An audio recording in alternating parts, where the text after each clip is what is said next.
Okay, all you Batman fans out there, you are listening to the Night of the Batman, and this is Jim Starlin, who had a little bit to do with Batman along the way. Have a good one.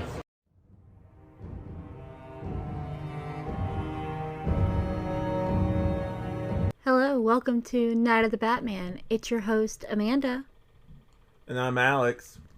And we're going to review what issue? The second to last issue. Yeah, I made Sorry, go ahead. Of the Court of Owls, or I guess it's the City of Owls, Night of Owls. Whatever. So I made a mistake last time, guys. I said that it was gonna be like the last issue this time. Turns out we had another one left. So, which is fine, So this was mostly I guess I'll just get into my thoughts. It's like a setup issue before. It felt very transitional. Yeah. It let pieces fall into place to set up for the denouement, which I think is going to be nice. Yeah. It was okay. It wasn't my favorite. Yeah. It was okay. Did you want to get into the summary before we really get into the review? Yeah, sure. Yeah. So, Bruce, or Batman, if you will, shows up at the Powers, I'm going to say estate, but it's more of just like this high-rise building, the most expensive building in Gotham. It was built during the Depression, and he comes kind of like face-to-face with Mrs. Powers, and he's holding her Court of Owls mask, and she's like, "That's not my husband's." He's like, "No, it's yours.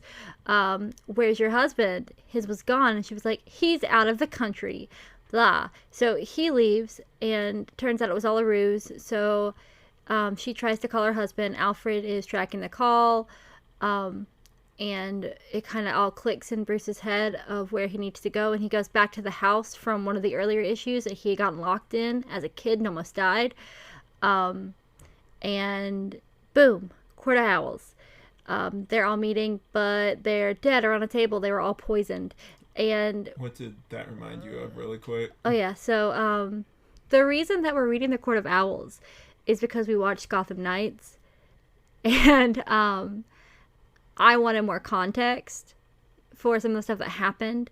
Yeah. And I wanted to be able to draw more parallels to the comics, because at my heart, I'm not like a Batman girly in the way that my husband is a Batman guy. Yeah.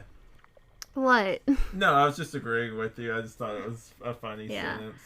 I'm like a Spider-Man girly. I'm a Gambit girly. I'm not a Batman girly. Well, it's kind of like a cool premise for our show, because I was telling this to Ben earlier. I can't always predict where your takes are gonna, or like what you're gonna like and what you're gonna dislike. It makes it interesting, because like I feel like with most other people, like if someone's a fan of something, you can kind of be like, okay, like I'll see they probably like this because they're a fan, or like they don't like it for this reason. But you, since you're much more, I would say, like casual, it makes it for more interesting conversation with someone that's like really into it, and the other person that like likes it, but like maybe not as much as the other person. Yeah. So anyway, back to the summary. Sorry for taking you on this tangent. So Bruce is pissed. And we flash forward to the future a little bit, and he's sitting in his chair holding the bullets that killed his parents. Because, really, of course he is. Big broody guy. I can't take Bruce Wayne seriously. I can't, Alex. What do you think? You should just get over it? I think you should go to therapy. But we read one story where he went. Yeah, he was coerced. It doesn't count. Okay.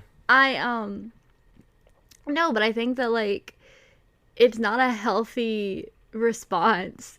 Like, what he's doing is not a healthy response. And I cannot take him seriously, because I do not think that there are actually people who exist who would have such a response to, like, seeing somebody they love die. I can't take him seriously. I mean, this is also a world where you have a man that can fly around in the sky and shoot lasers out of his eyes. Fair. Oh, sorry. My Finch app was telling me to take care of myself. We're So not sponsored by them. Anyway. we should be. Yeah, it'd be nice to have sponsorships. Anyway. Um, but yeah. So we get him like staring, being broody. Alfred trying to get him to get ready to go to this like party or something. Yeah, and Bruce is like, tell him I won't be here, because something clicked in his head and he realized, oh, I think I know what it is. And we had this little montage of him talking about a detective who had like trained him and told him. Yeah, that was like one of his main mentor kind of guys, and I'm blanking on the name right now. I'll probably put it in the description or something later.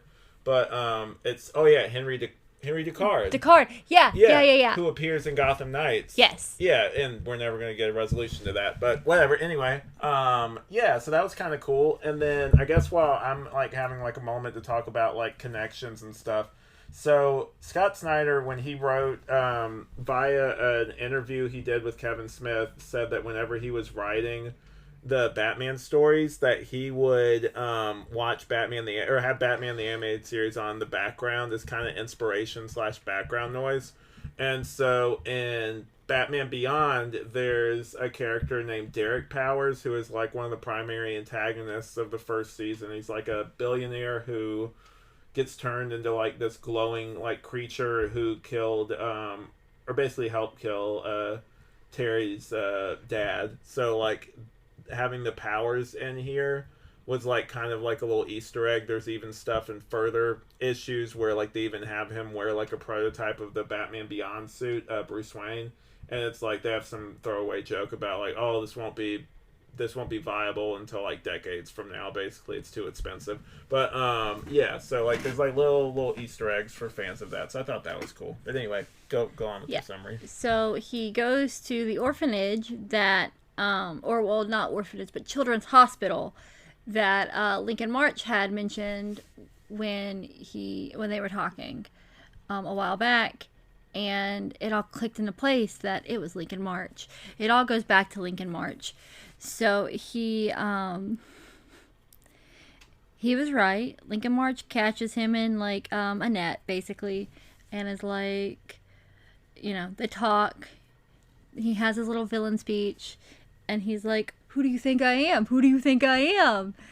And he's like, "I don't know. You're just some guy that the talent or that the court thought that they could mold and make into somebody."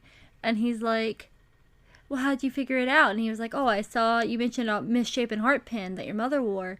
He's like, "I saw my mom had a misshapen heart pin." And he was like, "Yeah, she's my mom too." That's not how he said it. That's not how he said it. He's like truth of the lie. He keeps saying that, like, cause the reason why the whole breadcrumbs thing and him following him there is because like when they were having the discussion in the hospital, like he included some like truth in there mixed in with the lie to kind of make it more like plausible, but he left that in there. And Bruce is kind of just like, well, a lot of villains do that. It's like, it's not like them trying to get caught, it's them being egotistical and almost like taunting people that are pursuing them, is what he was saying. So he claims to be John Wayne. It's not John Wayne. Jonathan Wayne Jr.? No. What is Batman's dad's name? Thomas. It's Jonathan Kent is what I was thinking. Yeah. It's Thomas Wayne Jr. It's not Martha, though. Why would you say that name? But anyway. Anyway, I digress. So then, boom, they fight. It ends. Or they start to fight, and it ends. It was so anticlimactic. Like, I don't know. I feel like, and it could just be that we've taken so long to, like, read this story. It just feels like it's dragging on for me. Well, we only have one issue left of the main thing, and then it's done. So, like, I think you're going to like the last issue. Do I get more Dick Grayson? I don't remember, honestly. But I know that when I read it, actually didn't finish reading. I knew how the story had ended originally, whenever, because just through I watch and listen to a lot of comic book reviewers and stuff, and like people that are into like superhero things. And so like they would talk about it, but I actually read that whole like the main storyline during the pandemic, like during 2020. I remember reading it and being like, "This is really good." Oh, So like, when you yeah. should have been wedding planning? I was at work, but yeah. Anyway. Oh, you were reading at work. Yeah, because that was during, not to go too personal, but that was during when we didn't have much to do because there was nobody really at work for, like, I cleaned at the time, so there was really no one there for me to do anything. So after a while, Oh, you know. oh, so like not when I found the first grays in my hair. What? You were at my house. Y'all were not going in, and you were still getting paid. You were having to do online training stuff. No, this was after that. Anyway, we're already getting Sorry. too off topic right Oh, now. yeah. So, overall, like, I mean, the art's nice. Oh, we're going to the final thoughts, or? Oh no, I was just like, I was gonna hit the things I liked about it real Okay, fast. yeah, sure. Like, the writing is always well done. Like, I really like this guy's writing. It's Snyder's his last name, but I cannot remember his first name. Scott. There are just too many white guy names. So Scott Snyder is like, his writing is like peak. I enjoy reading it. Yeah. What? No, it's just funny, like, hearing you, because I don't really hear you using, like, what's it called? Like, is it Gen Z or, like I don't that think, kind of I don't slang? even know if, I don't think peak is even like relevant anymore. Oh, yeah, like peak, mid, that kind of thing. That's, like, something people still say, right? I don't know. I don't know. Anyway, sorry, I'm taking us way off topic. Okay, so I'm going to info dump for a second. Because, like, the youngest generation always shapes the language. And so, for the past few years, it's been Gen Z. But with the rise of Gen Alpha, like, slang is different. So, like, I would say that this would have been, like, peak would be Gen Z slang. However, I don't understand Gen Alpha slang. Gen Alpha genuinely scares me. Like, middle schoolers, like, current middle schoolers and, like, freshmen in high school, they're terrifying. Okay, like, elaborate, because people aren't going to know what you mean by that. Just, like, really quickly, and then we'll get back on topic. There is this sort of feral, unsocialized energy, and I say that as somebody who's a little antisocial, but, like, I think that because they missed out in key parts of socialization during the pandemic, that, like, they socialized via online. And so you kind of have this chronically online, but also like a bit of edgelord. I don't know, but like they scare me, and the way that they interact with other people scare me, and I do not like understand them. It's like they're speaking completely different dialect. It's like listening to like people from, is it Oak Island, where they have like a different dialect, and like it's like I don't know. like a very specific dialect of English that sounds like what was spoken colonial times. I kind of know what you mean. Yeah, there's like a an island off the coast of North Carolina, and it has like a dying dialect. But anyway, like I don't understand like Gen Z slang, and like I'm not Gen Z. I understand Gen Z slang. I don't understand Gen Alpha slang, and they scare me. Yeah.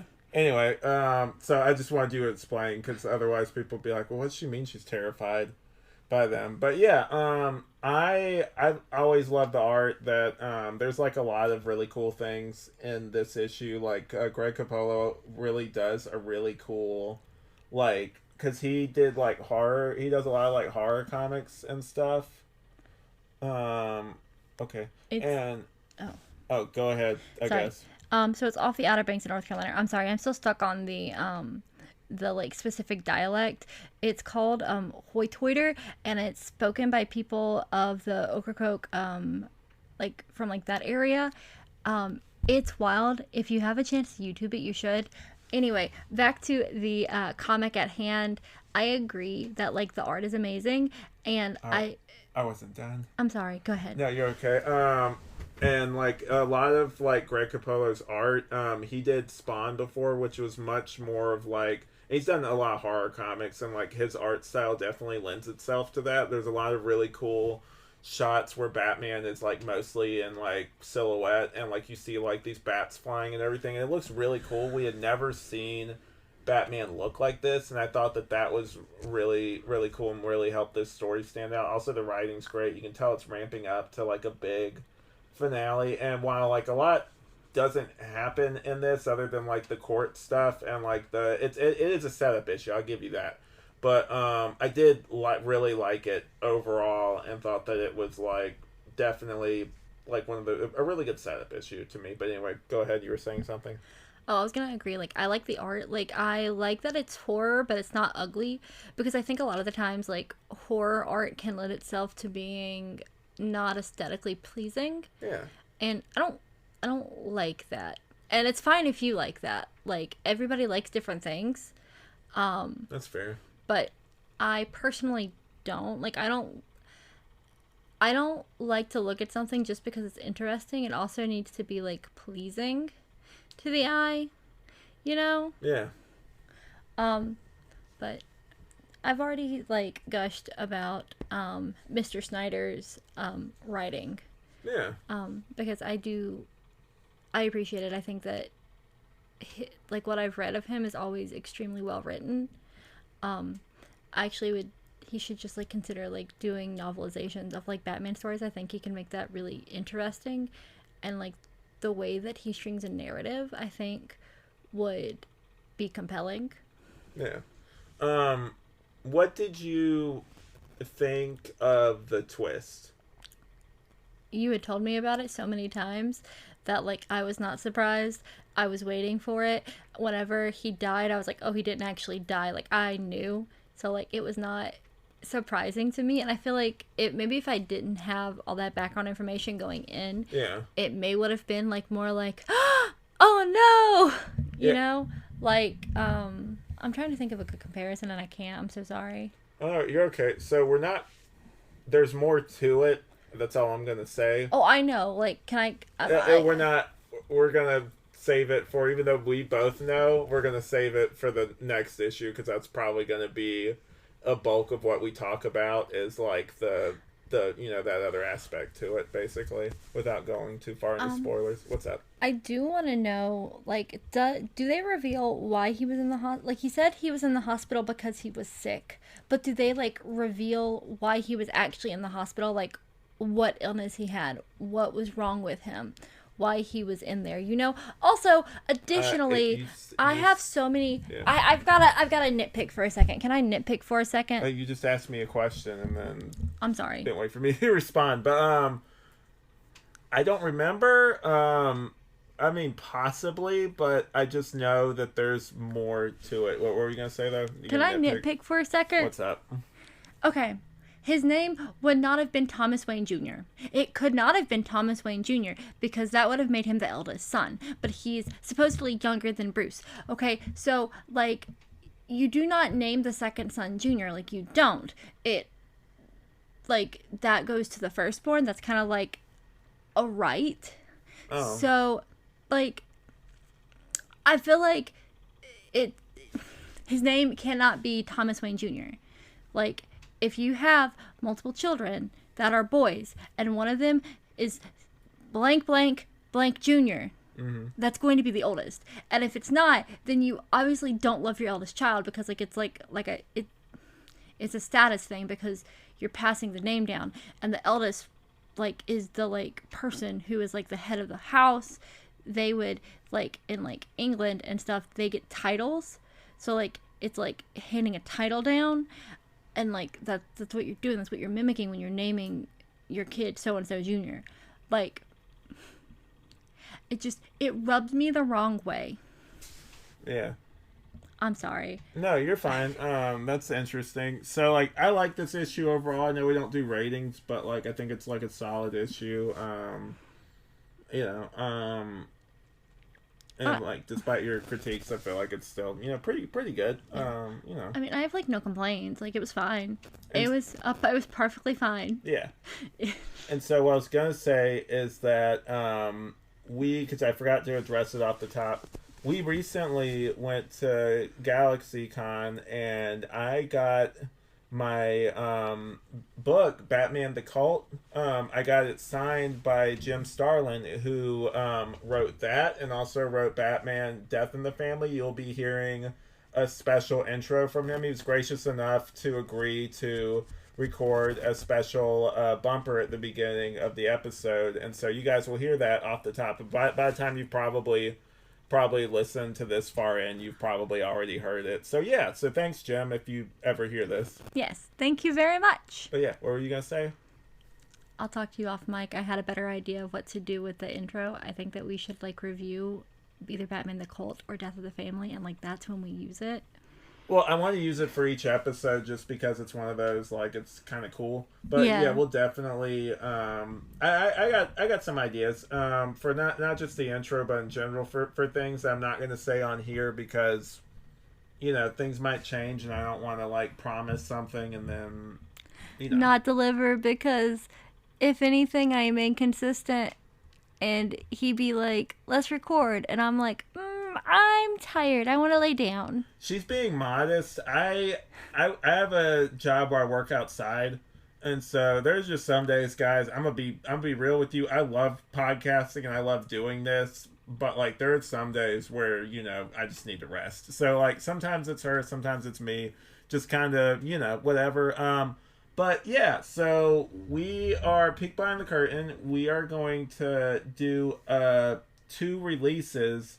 We're gonna do this, which is the episode you just listened to, and then we're gonna watch after this. There will be a post where we're watching the first episode of Amazon's Batman: The Caped Crusader and giving our thoughts. And with it being 10 episodes, we're gonna try to. The reason we're releasing 2 of them is gonna try to stay on top of it before the relevance dies, I guess, because I hate when streaming does this, but like releasing 10 episodes, it's fine if you're just watching it and you're a viewer, but like if you're trying to review it and put out content, it really kind of hinders your ability to do it when it's like 10 episodes of something.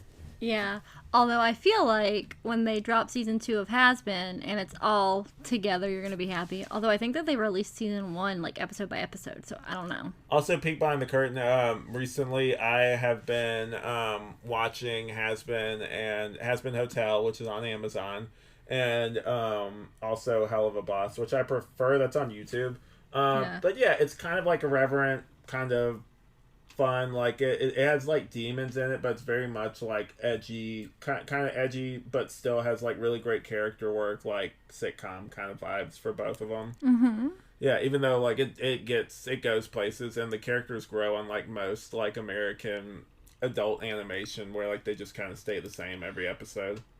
But yeah, so check that out, I guess, if you haven't seen it. But then also what'd you guys think of this? Have you guys read through the Night of the Owls and Court of Owls stuff? What did you think? Just let us know your thoughts. We'd love to hear from you. And that's about it for me, unless you had anything.